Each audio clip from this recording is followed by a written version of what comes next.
Om Sadashivasamarambham Shankaracharya Madhyamam Asmaracharya Paryantam Vande Guru Paramparam. Om. Good. Be seated, please.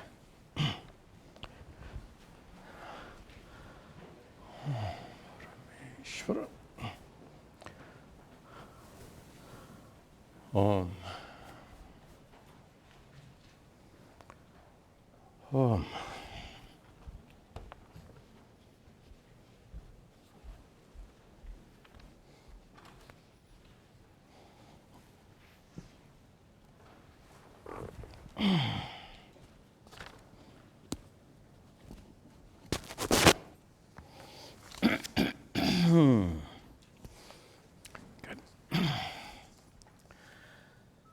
Om Sahana Vavatu Sahano Bhunaktu Sahavidyan Karavavahai Tejasvinavadhitamastu ma vidvishavahai.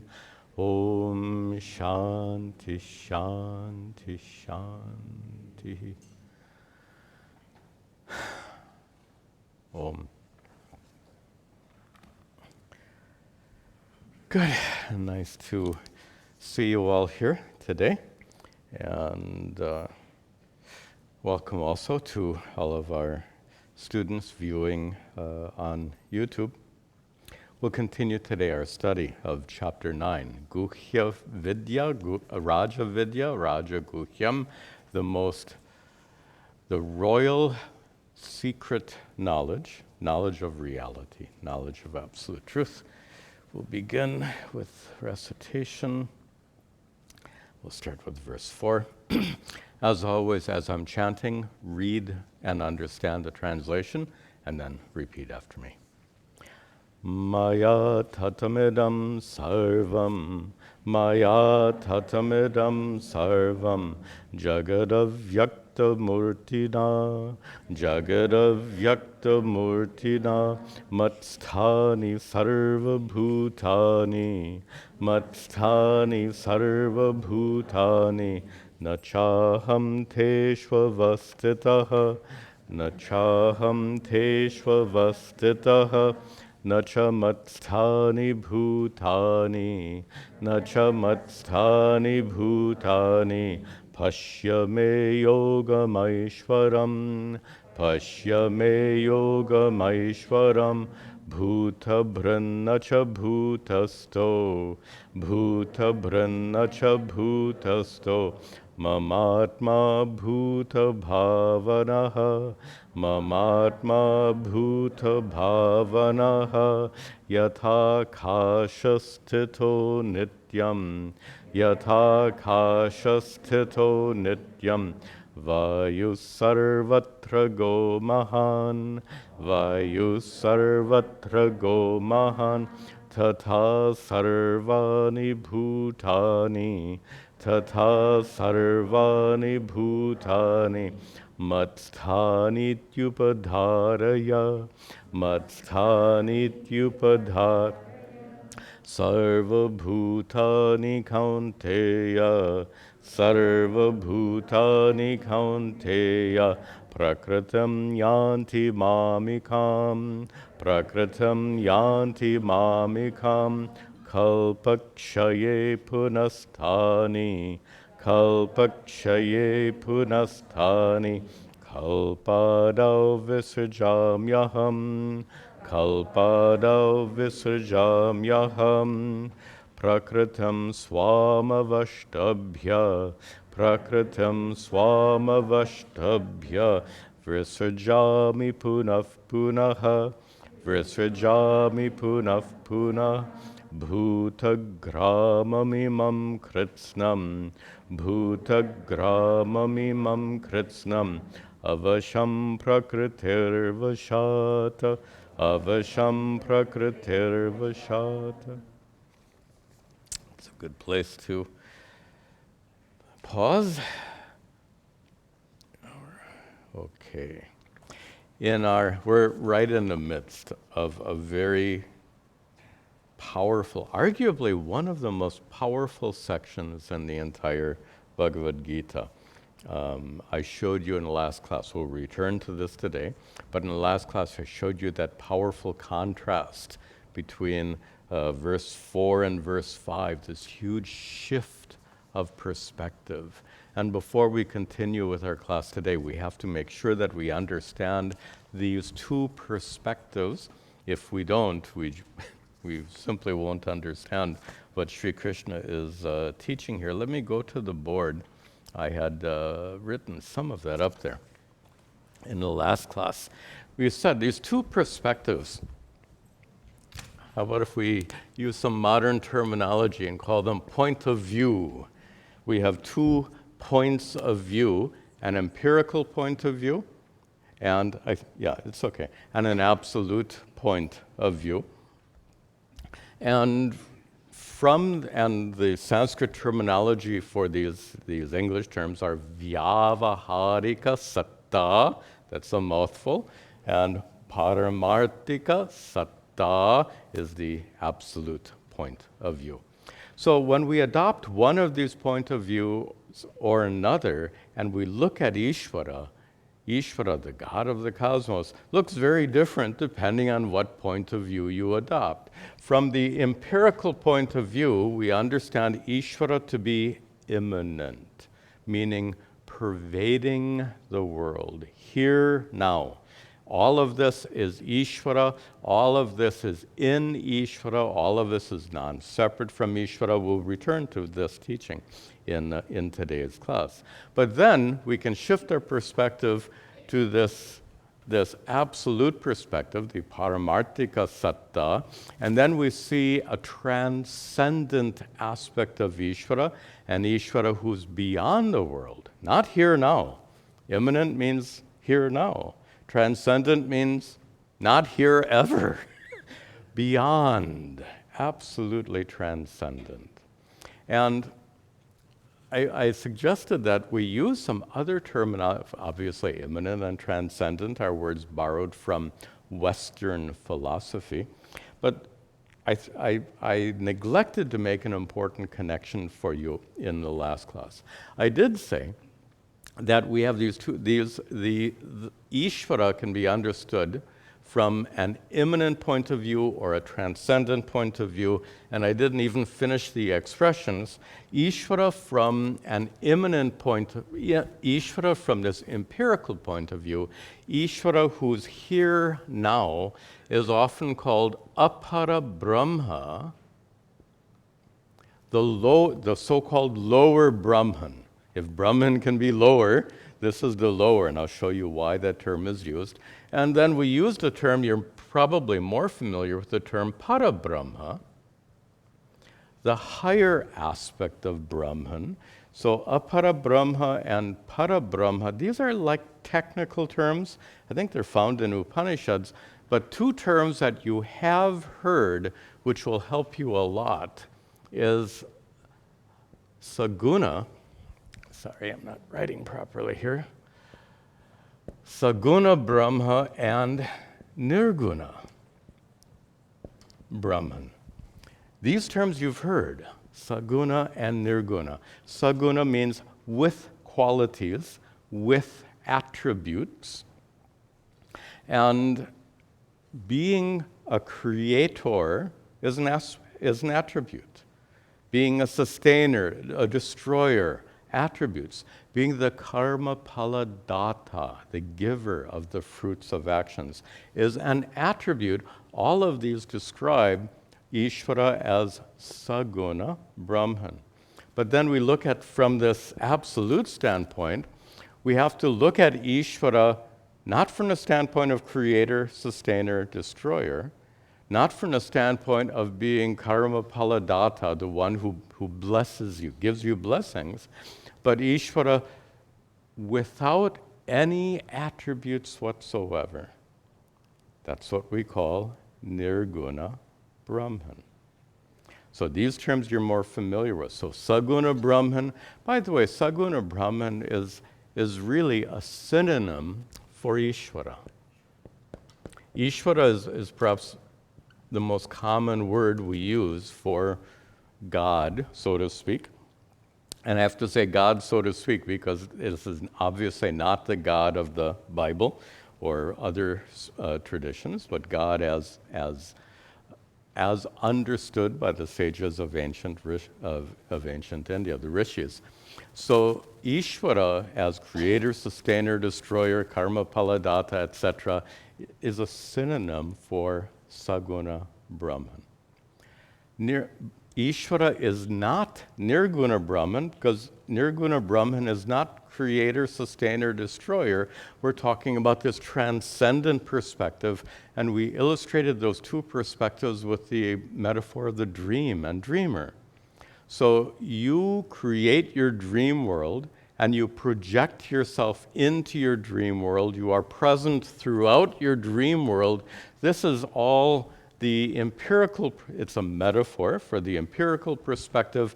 It describes you as the immanent being with regard to your dream, you as a creator, sustainer, destroyer of your dream world. But then there is you laying in your bed, transcendent. And one last thing I think will be very helpful to pull several threads together, and our discussion today will move into the creation of the cycles of creation. I was very surprised years ago, and when I say year, I should say decades ago, when Puja Swami Tadatmananda, my guru, wrote a formula on the board. In fact, this might have been the very first time I met him in 1981. I'm not sure, but it might have been, when he wrote this formula on this board, which just surprised me like anything. He said,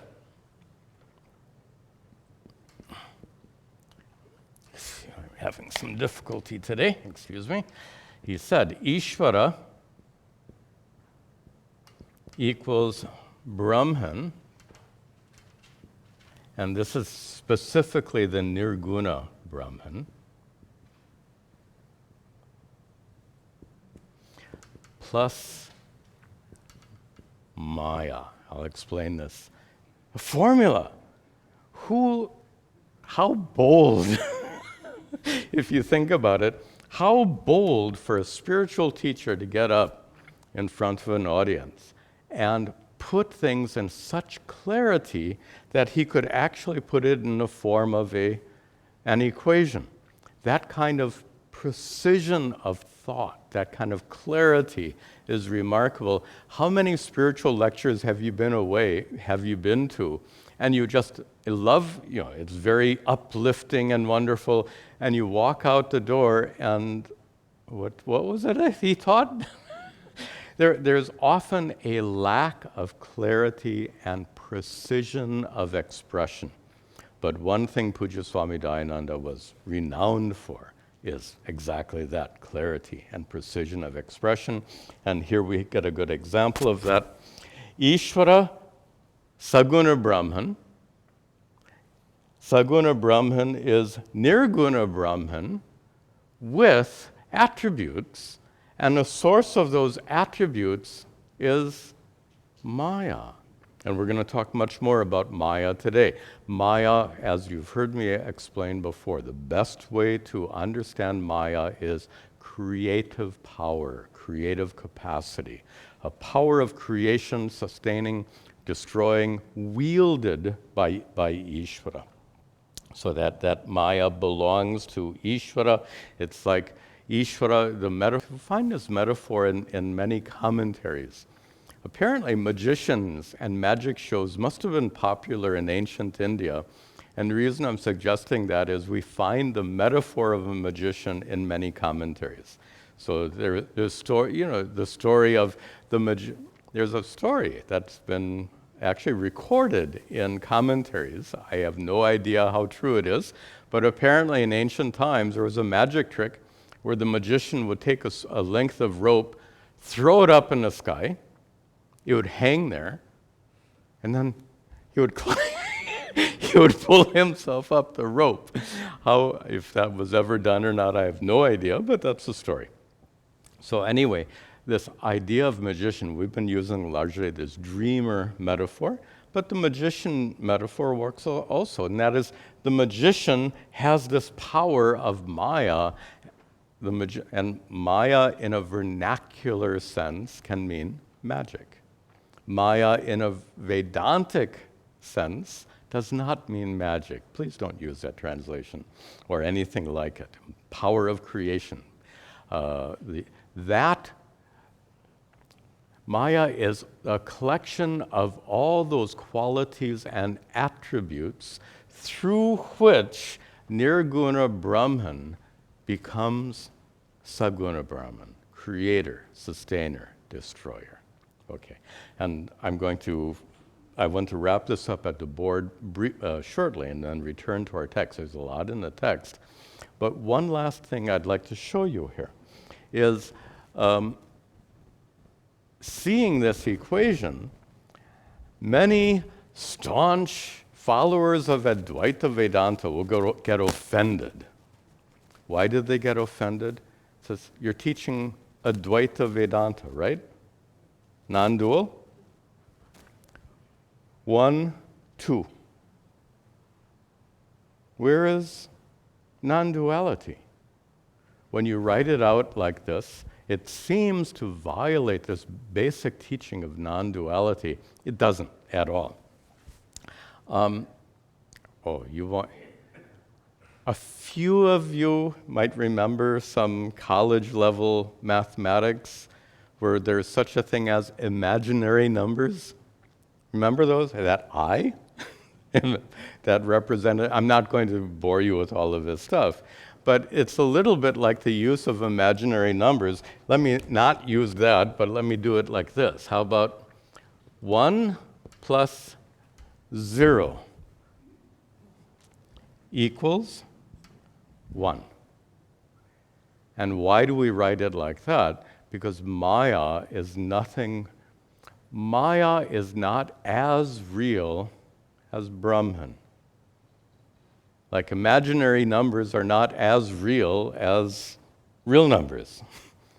So Maya is not as real, by the way, for you mathematical ones, plus 1i equals, in real numbers, 1 plus 1i, 1i is the imaginary number, is in terms of real numbers, it's still 1.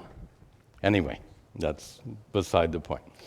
Maya is not as real as Brahman, therefore you're not adding anything. It's like adding pot to the clay. When you add pot to the clay, what are you adding? No weight, no substance, no real thing. Or an even better way of explaining this, and let me try to finish us up. We'll return to our class, our text. A better way of describing this is, here we go. I've never done this before. This is off the board down here? Okay, thank you. So let me do it above. Here we go.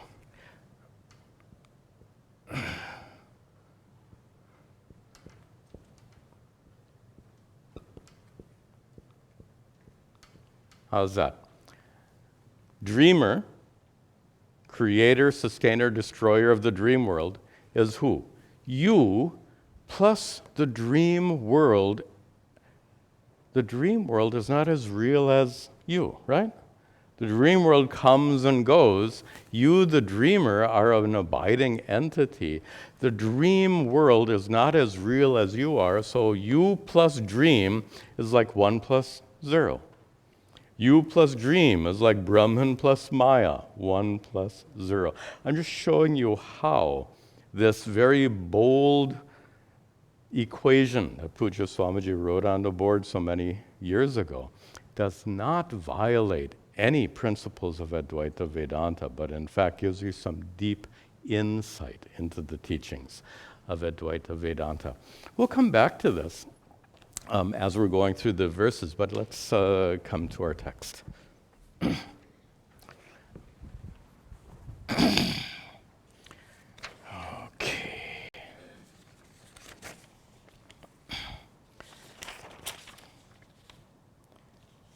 Okay, where we ended the last class, let me just back up just a little bit to show you that dramatic contrast we said before from these two different... sorry, I went the wrong direction. We want to be back there on verse 4, where I was. Look at that last half of the verse. Matstani sarva bhutani nacha aham teshu avastitaha. Sarva bhutani, all beings are matstani. All beings reside in me. Nacha aham teshu avastitaha. But I am not in them. I am not stuck in them. I am not limited by them. Your dream world exists within you. You are present in and through the dream world, giving existence to the dream world, but you are not limited or bound in any way by anything that happens in the dream world. This is a clear example of what we just saw as the immanent perspective of Ishvara. So all beings reside in me, just as the world exists within Ishvara. This is the empirical perspective, Vyavaharika Satta. Then, having said, Matstani Sarva Bhutani, in the very next verse, he says, Nacha Matstani Bhutani. An exact reversal of what he just said. So, Bhutani, the word sarva is left out for meter. You have 8 syllables to deal with here.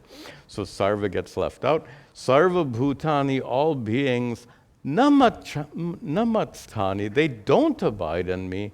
Clearly, he has switched his perspective here from the empirical perspective to the absolute perspective. Instead of referring to Ishvara as the one who is immanent, present in and through the world, he is now referring to that which is transcendent, that which is beyond the world. So in that sense, all beings don't abide in me. In your dream, you create lots of beings, people, and things. When you wake up, are all those things that you dreamt about, do they get stuck inside of you and stay with you all? Now, your memory of a dream may stay with you for a while, but when you wake up, it all goes away. Nacha matstani bhutani, all of that does not abide in me in the sense that it's not as real. The dream world is not as real as a dreamer. This world is not as real as Brahman. This is what he's teaching. And then he goes on to say, Pashya, look. Pashya, you'll say, Hindi mein, dekho. Are, dekho, look. Me yogam aishwaram. Look at my aishwaram, majestic yogam. Yoga here means power. Look at my majestic power. This is clearly a reference to the power of Maya. Look at my majestic power. So the power of Maya, and look at the bottom of the board again, the power of Maya through which Nirguna Brahman becomes Ishvara, creator, sustainer, destroyer. From the standpoint of Ishvara, Ishvara is the one who wields Maya, like a magician wields his power of magic. But from the standpoint of Brahman, from the standpoint of the magician, there's no elephant. The magician conjures an elephant. From the elephant conjured by the, the elephant conjured by a magician is not as real as the magician. magician walks off the stage. The elephant disappears. So this is the metaphor being developed here. The power of Maya. Here Sri Krishna calls it me, mama, my, yogam aishwaram, my majestic power of Maya. And through that majestic power of Maya, he goes on to say, and this much we saw this verse in the last class, so we're not repeating it today. So he goes on to say, and we saw the first half in the last class, we continue now, Bhuta Bhrit, Nacha Bhutastaha. Sri Krishna says, I am Bhuta Bhrit. By the way, when you break the words, Bhuta Bhrit Na, when you combine them in a verse, becomes Bhuta Bhrin. These are rules of grammar, so I won't bore you with the details. Bhuta Bhrit means the one who sustains all beings. Bhrit is to the sustainer. He says, I am Bhuta Bhrit. I sustain all beings, nacha bhutastaha, without being literally stuck in those beings, without being attached to those beings. And this is a reference again to the fact that your dream creation is not as real as you. You are the Bhuta Bhrit, the sustainer for your dream creation.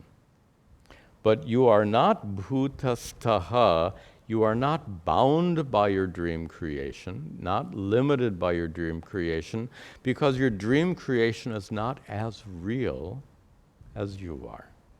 That's what he means by nacha bhutastaha.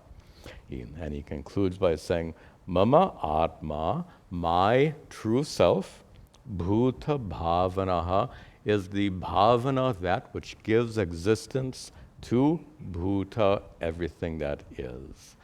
Mamatma, my self, is the underlying reality because of which everything exists, as in your dream.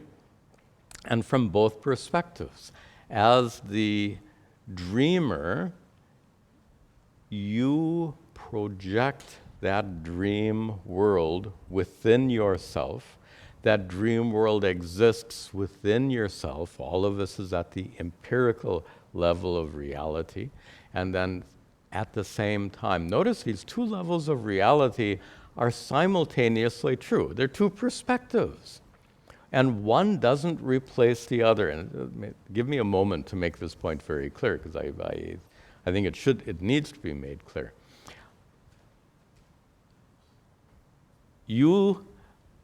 Right now, you see me sitting on the stage. Right now, I see you sitting in the lecture hall. Two perspectives. Are there two realities here?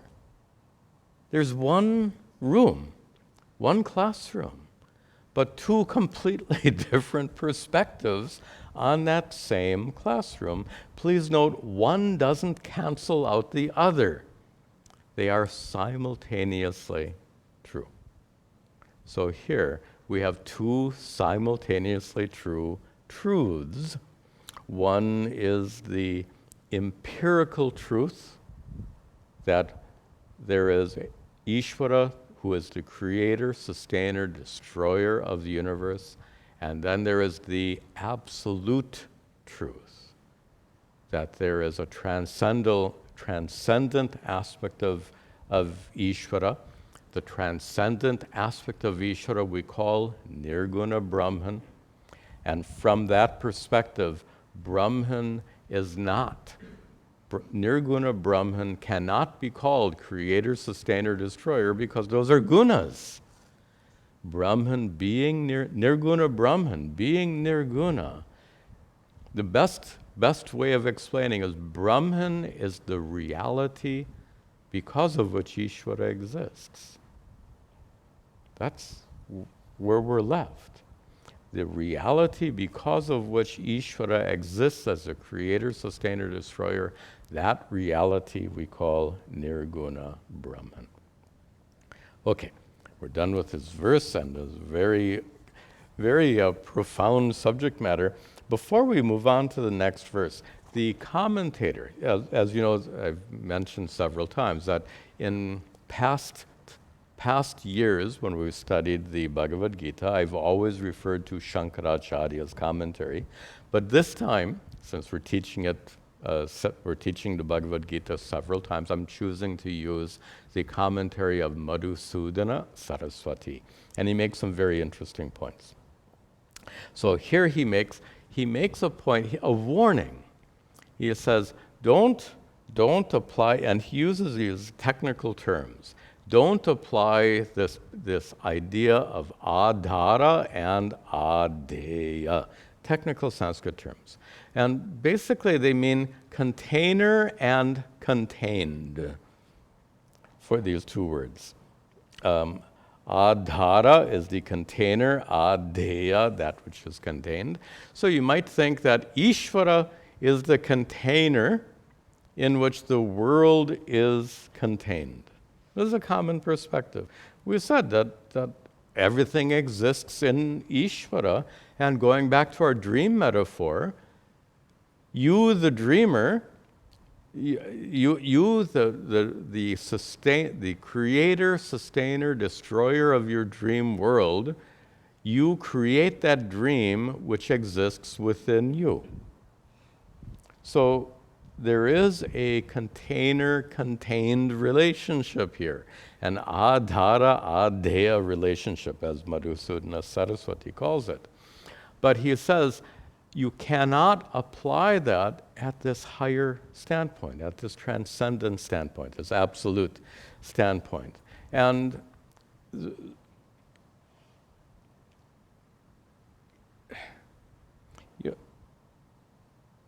the metaphor, we've used this metaphor before, and we've observed that space pervades this room. So there seems to be a container-contained relationship. The room is the container, space is the contained. That's the lower standpoint. Remember, you remember this discussion. We've seen it several times. From the lower standpoint, we can say there's a container-contained relationship between the room and space, but in an instant, we can flip our perspective, as Sri Krishna flipped his perspective. We can flip our perspective. From the higher perspective, space is not stuck inside this room. In fact, it's backwards. The room is in space. This is what Madhusudana Saraswati means in rejecting this container-contained relationship. We transcend that idea of container and contained and come to this absolute reality, Paramarthika Satta. This is the highest teaching of Vedanta, and in fact, the space comes up again in the next verse in a very different way. There's something clever, very clever, that you'll see in the next verse. Let's proceed. Yatha kashastito nityam, yatha kashastito nityam, vayu sarvatra go mahan, vayu sarvatra go mahan, tata sarvani bhutani, tata sarvani bhutani, matstanityupadharaya, matstanityupadharaya. Is picking up on this idea of container and contained, but he gives a very different application of this container-contained. Look, this is clever.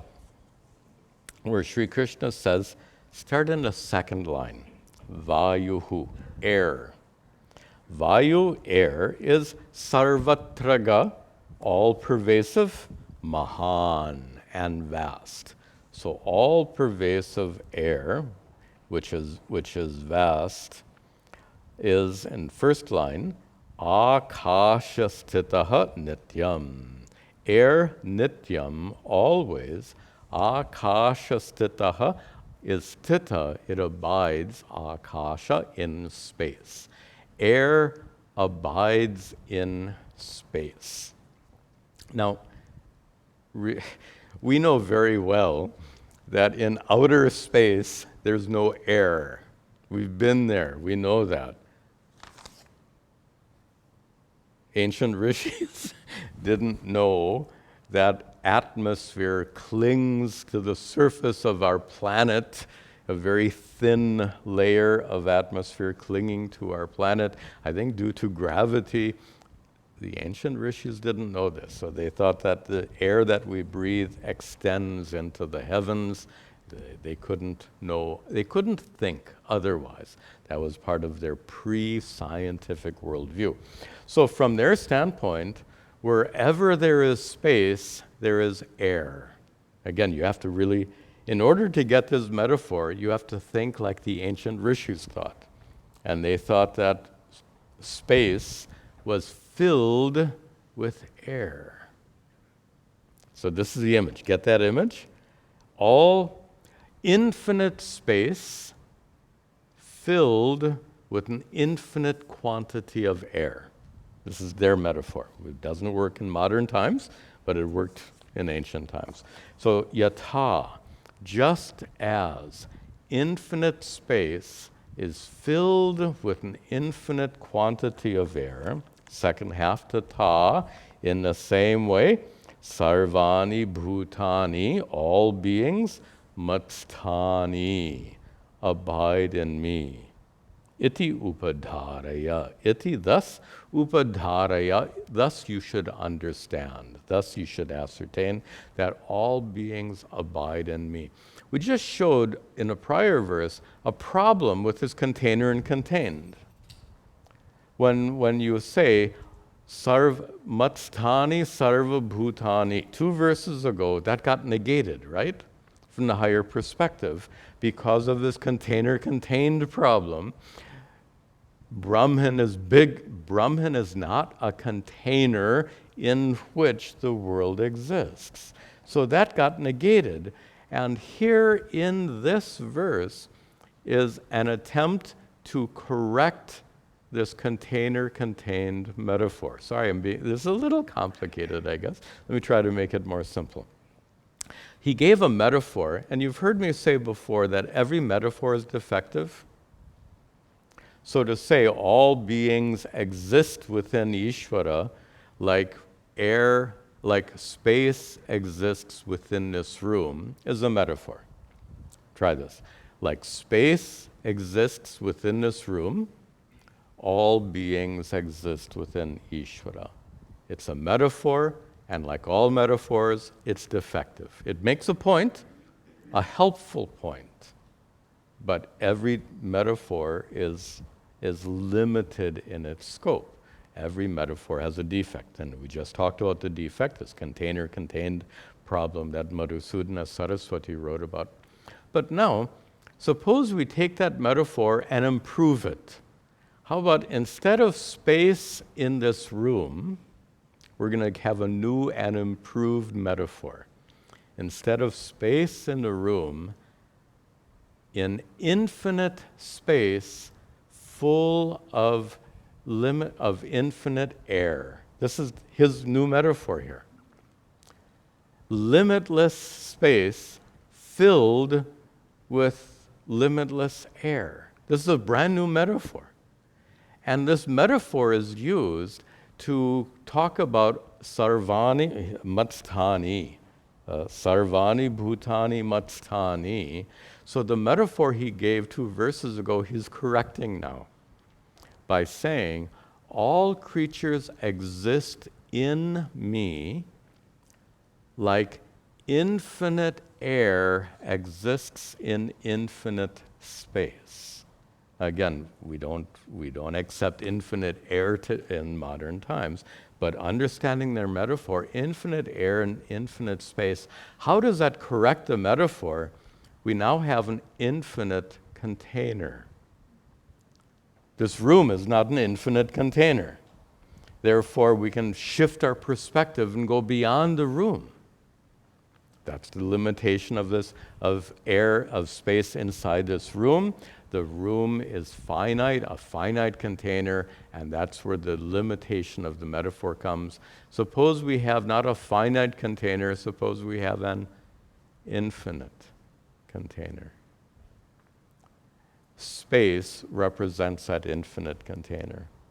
Infinite space filled with air is a brand new metaphor given here to describe how air, infinite space filled with air is like Ishvara, filled with all that exists. There's still the idea of a container, but the change now, it's an infinite container. If you want to consider Ishvara as the one in whom we abide, we do not abide in Ishvara like space abides in this room. We do abide in Ishvara like air abides in infinite space. This is a metaphor given by Sri Krishna. It's quite clever, the way these metaphors are used. And to me, just a side comment, and you've heard me make this comment before. When I see things like this in scripture, it reminds me of what makes Vedanta unique. And you've heard me say these exact words. What makes Vedanta unique is not what it teaches. What makes Vedanta unique is how it teaches. The use of metaphor in such a clever and intelligent manner is, to me, it's just, as a teacher, it's just, what do you call it? Breathtaking. How's that? A little over the top, but but I find it breathtaking, this use of metaphor like that. So it's a very skillful use of metaphor to help us transcend the limits of metaphor to arrive at a truth which is beyond all metaphors. This is the skill of the teachings of Vedanta, the how. So what Vedanta teaches is found in other traditions. How Vedanta teaches it is absolutely unique. Okay, continuing. Sarva bhutani kaunteya, sarva bhutani kaunteya, prakritam yanti mamikam, prakritam yanti mamikam, kalpakshaye punasthani, kalpakshaye punasthani, kalpadav vrisajamyaham, kalpadav vrisajamyaham. Kaunteya, O son of Kunti, Arjuna, sarva bhutani, notice we're still, the moment we use the word sarva bhutani, that establishes us in the empirical point of view. Because from the transcendent point of view, there is only Nirguna Brahman. There is nothing else. So the moment we're talking about creation, you can't have a creation without a creator, and this is taking us to that empirical point of view. So from that empirical point of view, Sri Krishna says,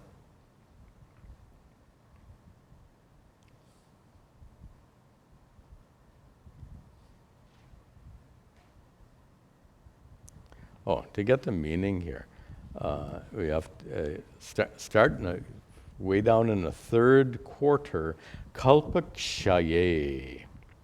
At the end of the cycle of creation, when the cycle of creation comes to an end, and we had this discussion starting in chapter 8, where we discussed the creative force of karma, the creative force of karma causing the world to become manifest, because all the beings, before the universe is manifest, when the universe is in an unmanifest condition, all the beings in that unmanifest universe have karma that needs to be fructified.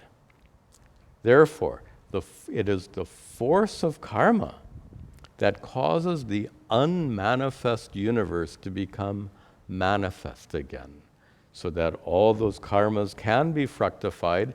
And then, as we discussed in prior classes, when all the karmas that need to be fructified are fructified, exhausted, then the universe becomes unmanifest again. We have these two, another example of two perspectives, macro perspective and micro perspective. From a micro perspective, from an individual perspective, in Sanskrit, macro we call samashti, the collective, and micro we call vyashti, the individual. So we have the same expressions in Sanskrit. Macro, micro, samashti, vyashti, collective and individual. From an individual perspective, you are born due to karma. You live out your life, you exhaust that karma. When your individual karma gets exhausted, your life is over. That's from the individual perspective, the micro perspective, the vyashti perspective. Now switch to the big picture. Just as you as an individual person have individual karma, all beings that exist have collective karma, samashti karma. So all beings that exist today have samashti karma, and eventually that samashti karma will be exhausted. When that samashti karma is exhausted, what happens to not just the individuals, the whole universe? This is the discussion we had back in chapter 8. The whole universe, not just the individuals die, the whole universe goes into a state of dissolution. We called it unmanifest, avyakta. And then, because those individuals still have sanchita karma, to remind you of the whole complicated discussion we had before, the current karmas are exhausted, the sanchita karmas, the collected karmas, are not yet exhausted. And that's what drives cycle after cycle of creation. That's what Sri Krishna is referring to here, this cycle of creation. So he's talking here in the first half of the verse, kalpakshaye, at the end of one cycle of creation, sarva bhutani, all beings, yanti, they go. They go where? They undergo dissolution. And the words that Sri Krishna uses here is they go to prakritim. Literally nature, but we have to refine that word. Mamikam prakritim, my nature. The nature that belongs to me. And here prakriti we cannot really translate as nature. I mean, it is translated as nature here. But prakriti here is used as a technical term in Advaita Vedanta. It's often used in a general sense as nature, but it can be used as a technical term. As a technical term here, prakriti means avyakta. We used that word before, avyakta, unmanifest. Here, prakriti means the universe in an unmanifest condition. So at the end of time, all beings return to mamikam prakritim, my nature. To paraphrase it now, at the end of the cycle of creation, all beings return to an unmanifest condition. With this interpretation, the rest of the verse will make sense. If we don't interpret it like this, you can't make any sense out of this verse. So, at the end of the cycle of time, all beings who were manifest, vyakta, all beings become unmanifest, avyakta. And then third line, punaha, and then again when? Kalpadao, at the beginning of the next cycle of creation. At the beginning of the next cycle of creation, punaha, once again, tani, all those beings who are now unmanifest, avyakta, Sri Krishna says, aham visrajami. I create them. Literally, I create them. Now, we've had this discussion before. When Sri Krishna says, I create them, we contrasted it with the biblical concept of creatio ex nihilo, creation out of nothing. To create something out of nothing is a logical impossibility that is rejected by the ancient rishis. So when Sri Krishna says, I create them, means he causes the beings who were unmanifest to become manifest. That's what creation means. As we explained back in chapter 8, the unmanifest is like the seed. Trees don't come from nothing. We know very well trees come from seeds. So from the universe in a seed condition, avyakta avastha, they even call it bija avastha, seed condition. They use that term. So the universe, which is previously in an unmanifest condition, is brought forth into a manifest condition, just like the tree emerges from the seed. But here there is an intelligent agent that causes the unmanifest world to become manifest. That intelligent agent is Ishvara. Sri Krishna says, aham, me. He says, I did it. I created the world, referring to himself not as Arjuna's charioteer, referring to himself, of course, as Ishvara. And just to remind you of our discussion back in chapter 8, we said Ishvara is karma phala data. In fact, we had this discussion way back in chapter 2. Ishvara is the giver of the fruits of action. Ishvara is the omniscient, all-powerful, all-knowing being who causes karmas to fructify. Ishvara's intelligence caused karmas to be exhausted and the universe to go into an unmanifest condition. And then Ishvara's intelligence, Puja Swamiji liked the term intelligent order. Everything happens according to Ishvara's intelligent order, his terms. So according to Ishvara's intelligent order, when all the karmas are exhausted, the universe becomes unmanifest. And according to Ishvara's intelligent order, the remaining karmas, sanchita karmas, causes the universe to become manifest once again. That's what Sri Krishna says here, that he says, Visrajami aham, I cause them to emerge from an unmanifest condition into a manifest condition according to the laws of karma. Notice that makes this, you can see why this the commentators like that metaphor of magician and magic. So just going back to our metaphor, just as Ishvara, you see at the bottom, Ishvara is Brahman plus Maya, meaning Ishvara possesses Maya. Ishvara possesses the power of Maya. Ishvara wields the power of Maya. Just as a magician wields the power of magic, Ishvara wields the power of that we call Maya. Okay. And that verse is complete. We'll continue. I think one more verse we can see.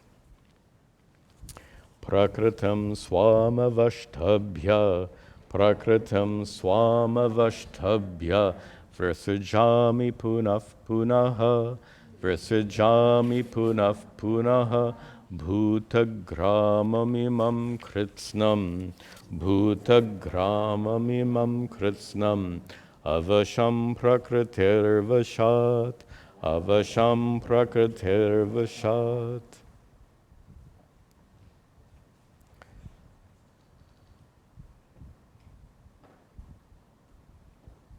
So Sri Krishna continues to speak here in the first person. See the second line? Visrajami. the same word he used in the prior verse. Sanskrit has an ability for verbs to imply the subject. So here, visrajami is a verb that implies the subject, and the subject is first person, I.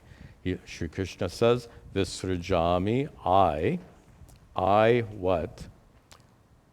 Punaha, punaha, again and again.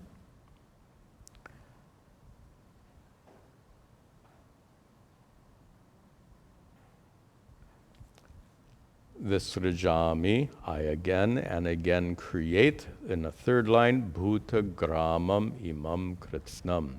Imam, this, kritsnam, entire, bhuta gramam, collection of beings, referring to the entire world. Punaha, punaha, again and again, imam kritsnam bhuta gramam, this entire world, visrajami, I create. Create this world again and again. Every time the world emerges from the unmanifest to the manifest condition, that is due to Ishvara's intelligence. Sri Krishna says, I cause that transition from unmanifest to manifest to take place. Similarly, he causes the reverse. He causes the manifest to become unmanifest. Punaha, punaha, again and again with each cycle of creation. And how does he do this? First line, swam prakritim avashtabhya. Avashtabhya, holding firm, swam, my own, prakritim, nature. Holding firm my own nature. And we had this problem with this word prakriti before. You can't use it in the general sense of nature. Have to use it in a more technical sense. And here, swam prakritim, my nature, Sri Krishna is referring to his power of Maya, Ishvara's power of Maya. So swam prakritim here refers to the power of Maya, avashtabhya, holding firm, wielding. Wielding, now I'm giving you the paraphrase. Swam prakritim avashtabhya, wielding my own power of Maya, paraphrase. Visrajami, I create, punah punaha, again and again, bhuta gramam imam kritsnam, this entire world. Avasham. I'm going to hold off on that for the next verse. Avasham means necessarily. I will expand on it a little bit. Prakritehi vashat. Avasham prakritehi vashat. Because this prakriti, this power of Maya is vashat, due to it being under control, because I'll paraphrase this whole verse, because I wield the power of Maya, because that power of Maya is under my control, the last line, because that power of Maya is under my control, vasha, because that power of Maya is under my control, I can create the world again and again, avasham, and it takes place with certainty. And that word certainty is hinting at something in the next verse. Just to wrap up our class with an interesting observation about Ishvara as creator. To cause the entire universe, which is in a seed condition, unmanifest condition, to become manifest. This is equivalent to the Big Bang that the scientists speak about. The Big Bang was obviously a big deal. For Ishvara to cause all unmanifest beings to become manifest again is clearly a big deal. Now here's something I'll be a little bit silly with you right now. When you do something that's a big deal, when you say you accomplish a great project at work, or a great project at home, some big undertaking, that you complete. Big undertaking. Look how big this undertaking is. We're talking about creation. Creation is a big undertaking. Think of the biggest undertaking you have ever completed. Was it easy? Certainly not. Whatever it was, you worked really hard at it. It was a huge undertaking, and with tremendous effort, probably over a long period of time, you were able to complete that huge undertaking with a tremendous investment of effort.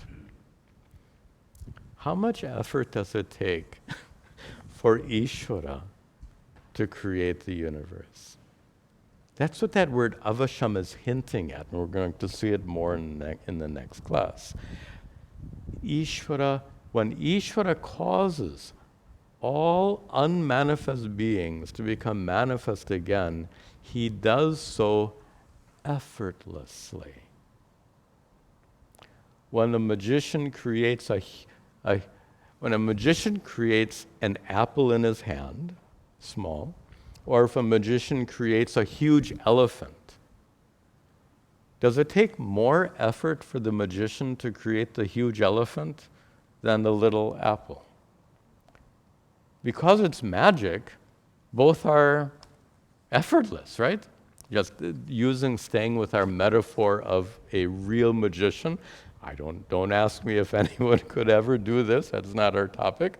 But if there were a magician who could conjure an apple, that magician could just as easily conjure a huge elephant. It doesn't require more effort. Why? They call it magic. That's why. Ishvara wields Maya. With that power of Maya, Ishvara effortlessly causes the unmanifest to become manifest. Ishvara effortlessly sustains that universe. Ishvara effortlessly ensures that the planets stay in their orbits and that you receive the results of actions you've committed in the past without making any mistakes. When you were engaged in your huge undertaking, did you make a few mistakes along the way? Probably. Ishvara makes no mistakes. And when all the karmas are exhausted, Ishvara causes the manifest universe with all of its infinite number of beings to become unmanifest once again. He does so effortlessly. This is Ishvara. We'll speak more about that in the very next verse. Couple of quick announcements here at the end of our class. First of all, thank you. In the last two classes, I requested some volunteers to help me with some video projects. Several of you have stepped forward to help me with those projects. Thank you very much. Also, we have satsang, question answer period tomorrow. Tomorrow at 6 p.m. Please come and join us. By the way, as the weather warms up, I think tomorrow is too early, but when the weather is a little bit warmer, we'll meet outside for satsang. I have a feeling it won't quite be warm enough, but soon. So we'll meet inside the hall. Please join us. If you have questions, come tomorrow at 6 p.m. for satsang, and we'll conclude our class with our prayers at the altar.